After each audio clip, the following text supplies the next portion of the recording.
वडोदरा पहुंचे सीएम भूपेंद्र पटेल पर रोष व्यक्त करने वाली महिलाओं को क्राइम ब्रांच ले जाया गया, जिस पर कांग्रेस ने विरोध जताया है। गुजरात के मुख्यमंत्री भूपेंद्र पटेल आज वडोदरा दौरे पर थे, जहां वे विभिन्न विकास कार्यों के लोकार्पण कार्यक्रम में शामिल हुए। लेकिन कार्यक्रम के दौरान एक भावुक और आक्रोशित क्षण देखने को मिला, जब हरनी बोट कांड में जान गंवाने वाले बच्चों की मां ने बीच में उठकर अपना गुस्सा जाहिर किया। यह वही मां है जो पिछले 1.5 साल से अपने बच्चों के लिए न्याय की गुहार लगा रही है, लेकिन अब तक मुख्यमंत्री से मुलाकात तक नहीं हो सकी। आज जब मुख्यमंत्री वडोदरा में मौजूद थे, तो वह अपने दर्द के साथ वहां पहुंची और सार्वजनिक रूप से अपनी बात रखने लगी। तब महिला को तुरंत मौके से हटाया गया और क्राइम ब्रांच द्वारा हिरासत में ले लिया गया, जिससे यह मामला और ज्यादा तूल पकड़ गया। इस घटना पर कांग्रेस ने तीखी प्रतिक्रिया दी है। कांग्रेस प्रदेश अध्यक्ष ऋत्विज जोशी खुद क्राइम ब्रांच पहुंचे और पूरे घटनाक्रम की कड़ी निंदा करते हुए सरकार पर संवेदनहीनता का आरोप लगाया। जिन महिलाओं ने अपने मासूम बच्चों को खोया है, हरणी लेक जोन की जो इंसिडेंट हुआ था, जिसमें 12 निर्दोष बच्चे और 2 शिक्षक की मृत्यु हो गई, वो भ्रष्टाचारी मॉडल जो था हरणी लेक जोन का, उन बच्चों को, उनके परिवार को न्याय नहीं मिल रहा है। तो वो पीड़ित परिवार मुख्यमंत्री के पास आज गया, तो उसमें गलती क्या की है? डेमोक्रेसी में क्या सवाल पूछना, आवाज़ उठाना गलत बात है क्या? और इसलिए वो महिलाओं को जाना पड़ा मुख्यमंत्री के प्रोग्राम में। मुझे ऐसा लग रहा है कि राज्य के मुख्यमंत्री वडोदरा में 10 बार आते हैं, लेकिन आज तक मुख्यमंत्री या गृह मंत्री या बीजेपी का कोई नेता ये जो हरणी बोट कांड के जो पेरेंट्स हैं उनके किसी के घर नहीं गए। और नामदार हाईकोर्ट के कहने के बावजूद भी अगर पेरेंट्स को न्याय नहीं मिल रहा है, उनको जो मदद मिलनी चाहिए, अधिकार जो उनका है वो नहीं मिल रहा है, तो मुख्यमंत्री को रजूआत नहीं करेंगे तो कहाँ जाएंगे? तो वहाँ पे गए, उन्होंने सवाल पूछा, उसमें गलती क्या है? लेकिन राज्य के मुख्यमंत्री की इमेज जो भाजपा ने बनाई है कि मृदु, मक्कम और संवेदनशील, उस इमेज का आज बालून फूट गया है। इसलिए बोल रहा हूँ कि उन्होंने जिस तरह से वो महिलाओं को, क्या आप कोई एजेंडा से आए हो, आप सेट एजेंडा से आए हो? अरे राज्य के मुख्यमंत्री है आप, आपका अंदर का भाजपा का कार्यकर्ता जाग गया क्या? आप मुख्यमंत्री की जो पोस्ट होती है वो निष्पक्ष होती है, वो चेयर पे आप बैठे हो, आपके लिए सब लोग समान हैं। क्या एजेंडा?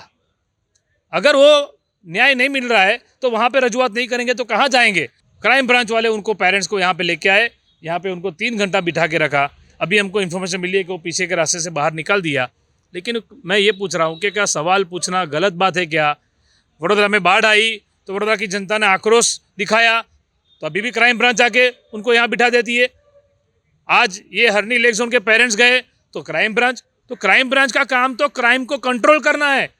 क्राइम ब्रांच का काम कांग्रेस के पीछे आना नहीं है। क्राइम ब्रांच का काम ये नहीं है कि जो सामान्य जनता है, जो सवाल करती है सरकार को, उसका आवाज़ दबाओ, उसका मुंह दबाओ। ये काम नहीं है और ये बात गलत हो रही है यहाँ पे वडोदरा में, और इसका हम आने वाले दिनों में विरोध भी करेंगे। वहीं इस मामले हरनी बोट कांड पीड़िता के हित में केस लड़ रहे वकील हितेश गुप्ता ने भी अपनी बात रखी। आज मुख्यमंत्री श्री के प्रोग्राम में जिस तरह से 2 महिला हैं जिन्होंने हरणी बोटकांड में अपने बच्चे गुमाए थे, उन्होंने अपनी बात रखने का एक प्रयास किया। वजह ये रही थी कि पिछले 1.5 साल से जब से ये हादसा हुआ है, मुख्यमंत्री श्री ने 18 जनवरी 2024 को जब वो बड़ौदा आए थे, तो गृह मंत्री श्री के साथ मिलकर एक वचन दिया था इन पीड़ित परिवारों को कि हम हमेशा आपके साथ हैं और जो कोई इसके लिए जिम्मेदार है उसके सामने सख्त से सख्त कार्यवाही की जाएगी। कार्यवाही करने का जो वचन दिया गया था, उसके बाद बात वो सिर्फ इतनी ही रखना चाहते थे कि भ्रष्टाचारियों के सामने एक्शन लिया जाए। आपने जो वादा किया था हम परिवारों को, वो वादा पूरा किया जाए और हमें न्याय मिले। लेकिन जब न्याय नहीं मिल रहा था तो बात रखने की एक कोशिश, कोई गुनाह नहीं है। भारतीय बंधारण में जो प्रावधान है आर्टिकल 19 के तहत, जो फ्रीडम ऑफ स्पीच है, वो फ्रीडम ऑफ स्पीच के तहत जो इलेक्टेड मेंबर्स, मुख्यमंत्री श्री और सरकार को जो नागरिक अपना वोट देकर अगर चुनकर भेजते हैं, तो उनकी बात सुनना वो भी उतनी ही ज़रूरी है। सरकार अपना वचन भूल रही है। शायद आज एक वो वचन याद दिलाने की कोशिश ये महिलाओं ने की, लेकिन उसके सामने एक्शन ये हुआ है कि सिक्योरिटी लैप्स हुआ है कि नहीं, कोई इसके पीछे कोई और लोग मिले हुए हैं कि नहीं, उस तरह की तहकीकात के नाम पर 3-4 घंटे से उनको बिठाकर उनकी जो पूछताछ क्राइम ब्रांच द्वारा करने में आ रही है, कहीं ना कहीं एक दबाव इन परिवार के ऊपर खड़ा किया जा रहा है। वही आज तकलीफ़ मुख्यमंत्री श्री के सामने रखने की उन्होंने कोशिश की। अभी इस तकलीफ़ को जानने की जगह पे, समझने की जगह पे, जैसे वो कोई एजेंडा लेकर आए हो। एजेंडा क्या हो सकता है?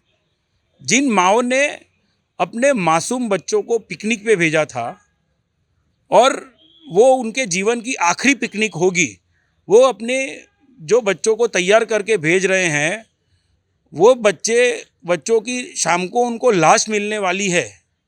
ये एजेंडा इन माताओं का एजेंडा नहीं था, ये एजेंडा भ्रष्टाचारियों का एजेंडा था।